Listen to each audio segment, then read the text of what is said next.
Olá, amigos! Mais uma vez, na alegria de estar com você, aqui falando mais uma mensagem evangélica. Fico feliz pela sua participação. Hoje nós vamos falar sobre depressão, sobre a depressão de Elias. Você, por algum momento na vida, você teve alguma depressão?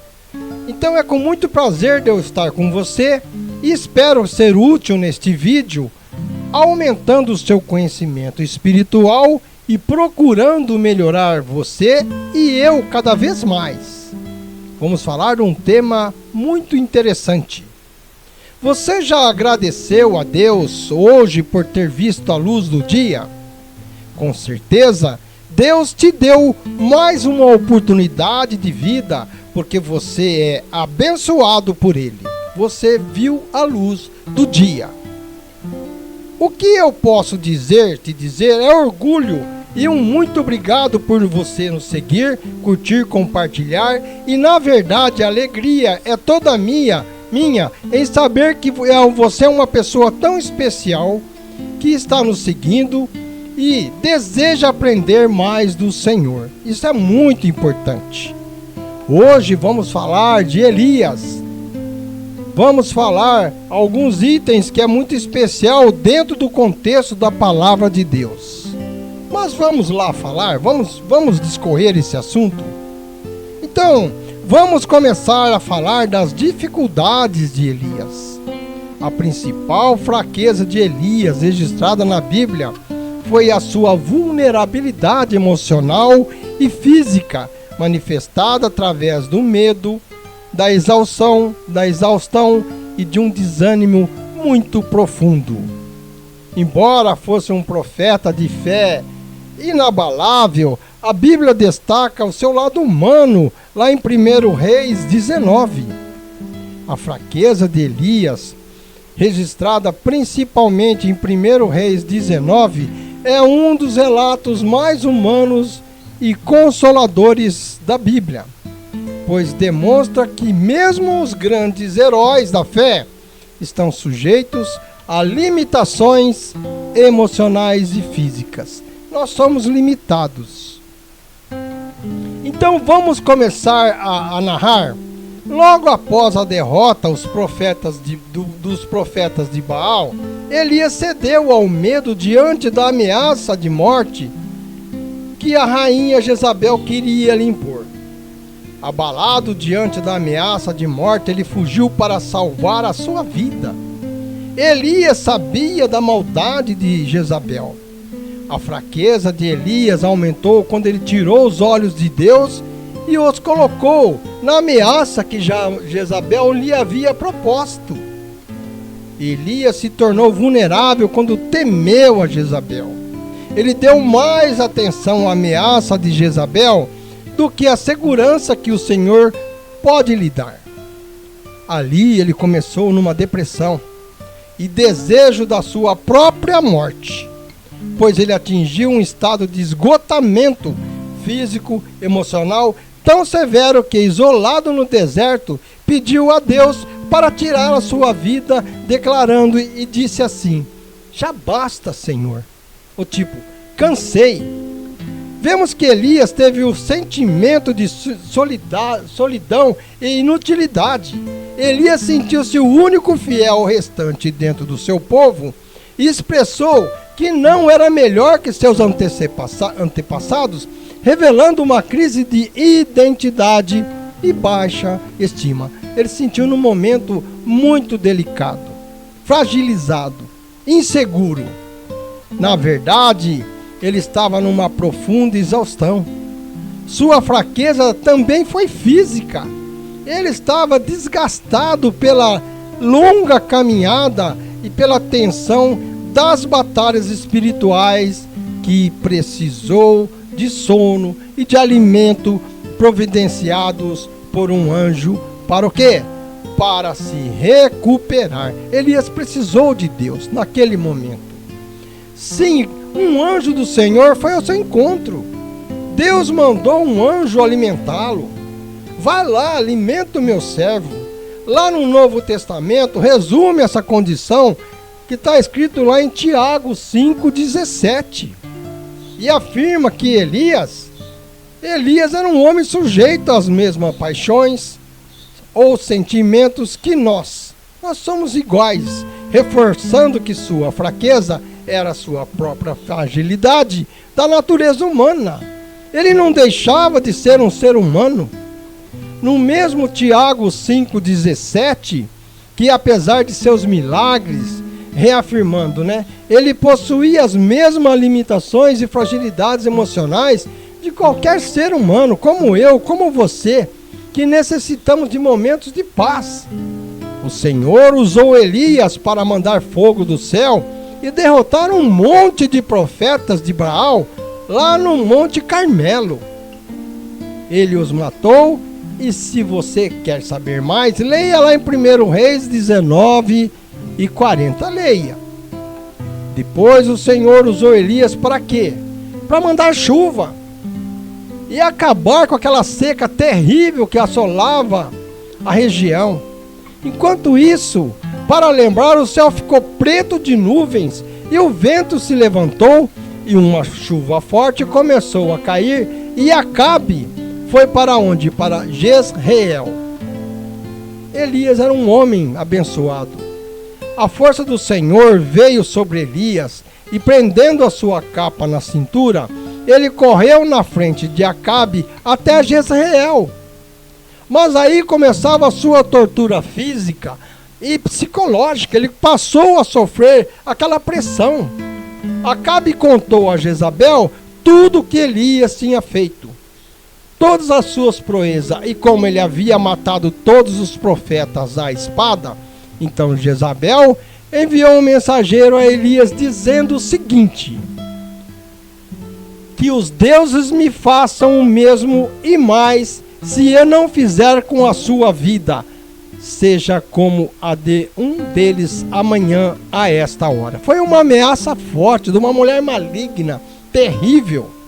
A situação ficou delicada, apreensiva, pois a ameaça de morte veio de alguém muito violenta e sanguinária.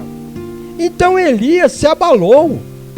Ele ficou com medo, levantou-se e fugiu para salvar a sua vida, e chegou a Berseba, que pertence a Judá, e deixou o seu servo ali. Partiu, deixou o jovem servo para trás, foi sozinho.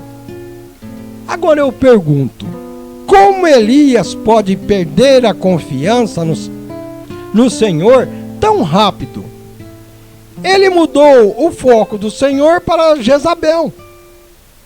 Se enfraqueceu diante das ameaças. Ele olhou para os problemas em vez de olhar para o Senhor, porque o Senhor é muito mais que Jezabel. Afinal, Elias era um homem como nós, descrito em Tiago 5,17. Ele estava também abalado, como qualquer ser humano. Muitos na Bíblia mostraram fragilidade e enfraquecimento. Moisés feriu a rocha com raiva, que está escrito lá em Números 20, de 10 a 12. E Davi também pecou com Batseba. Tudo isso denota fragilidade psicológica humana, sujeito a nós. Todos nós escorregamos. Ninguém é perfeito, exceto Jesus. Da mesma forma, em um momento, Pedro, ele estava andando sobre as águas e de repente o quê? Ele estava quase se afogando por falta de fé, de confiança.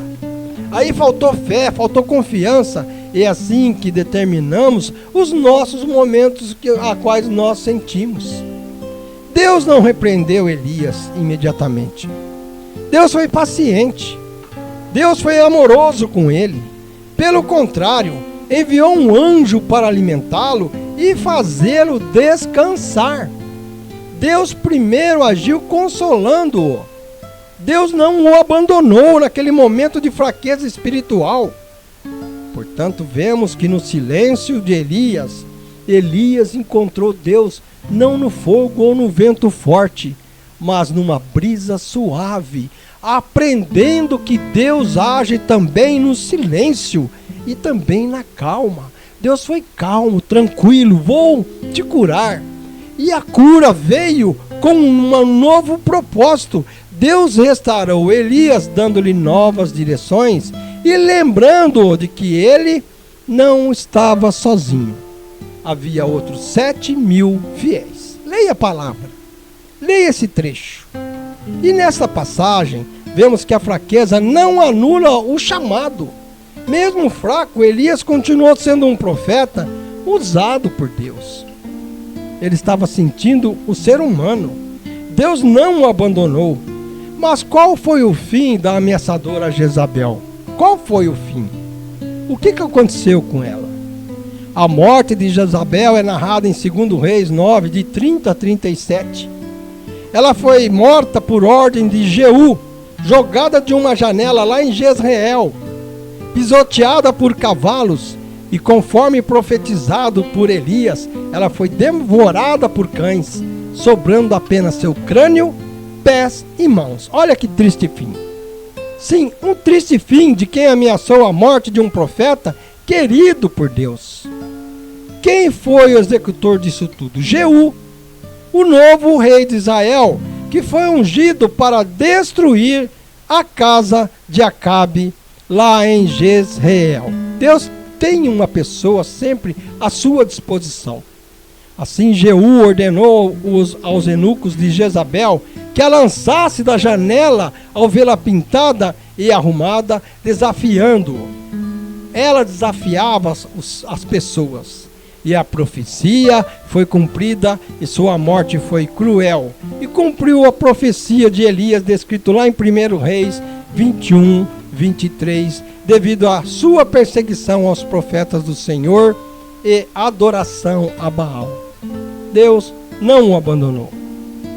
Mas para terminar, após a depressão e o profundo desânimo relatado em 1 Reis 19, o profeta Elias, ele foi restaurado física e emocionalmente por Deus, recebeu uma nova missão e continuou o seu ministério, seguiu adiante.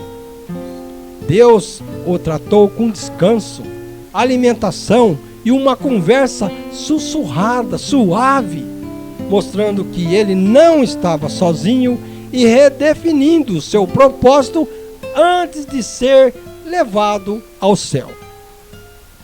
Elias, ele não foi aposentado, abandonado, largado. Ele recebeu as ordens para retornar e ungir novos reis, Azael e Jeú, e seu sucessor Eliseu, o que continuou a desmantelar a casa de Abel e o culto ao deus Baal.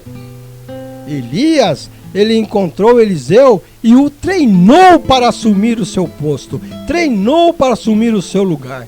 Elias continuou o seu trabalho, confrontou Acabe e novamente, por fim, foi levado aos céus em um redemoinho, sem provar a morte. Ele não passou pela morte, ele era especial.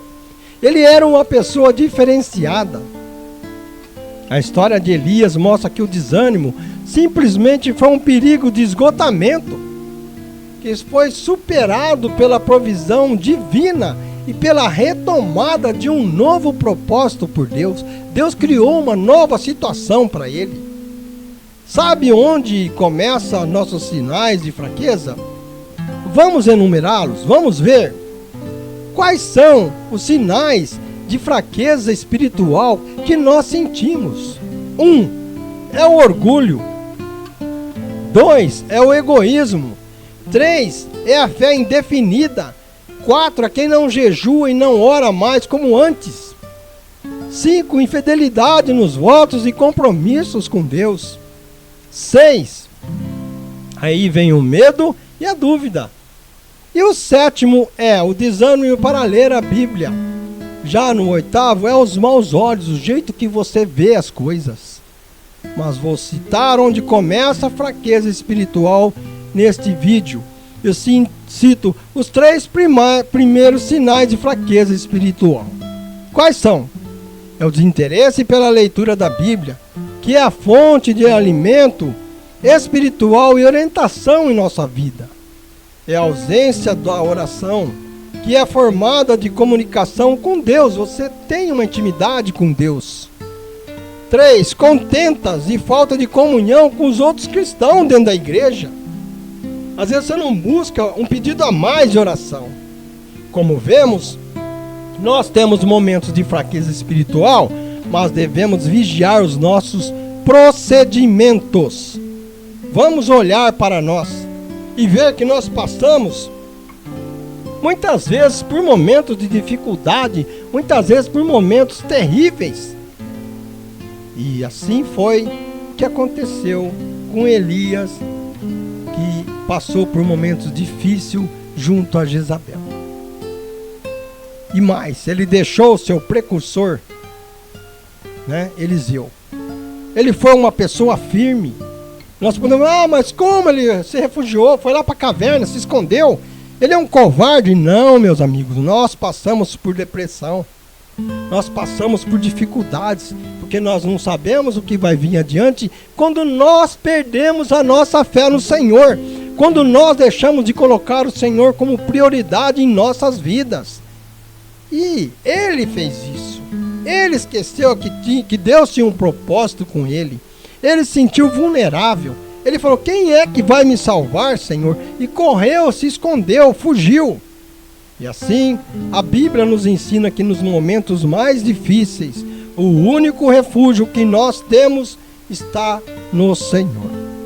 Amigos, eu espero que você tenha se agradado desta maravilhosa história bíblica e você tenha adquirido mais conhecimento e continue firme na presença do Senhor. O meu muito obrigado a você que esteve até o fim. Curte, compartilhe, inscreva-se no nosso canal. Dê um like, fale conosco, mande uma mensagem e nós estaremos à sua disposição. E fiquem todos com Deus.